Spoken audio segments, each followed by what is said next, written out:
Hey everyone, Technomentary here with a video for you guys. In today's video, I'm going to show you how to install or insert a SIM card into your iPhone Air. So let's get started.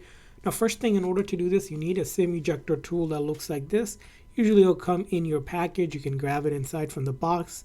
If you don't have one of these pieces, you can also take a paper clip like this and fold it. And then of course you'll need your SIM card. Now, in order to insert or install the SIM card, you need to locate the SIM tray. The SIM tray is going to be on the left side right here. You should see a little hole.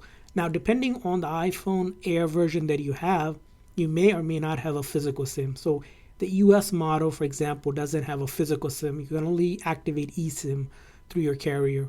Now, if you have another version, not the US model, you'll see a SIM tray right here. And my phone is a US one, so that's why it doesn't have a physical SIM tray, but I'll show you the one that does. If you have one, it's going to be here on the left side, like I said, that hole and a cutout. And all you're going to do is take your SIM ejector tool or the paper clip, just simply give it a jump to a push, and then you can pop out the SIM tray just like this with your finger.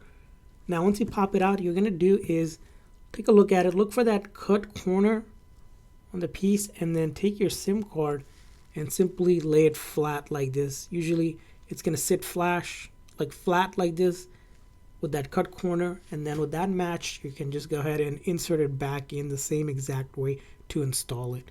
And then once you do that, you should get phone service up top right here showing for you, just like that. Simple as that.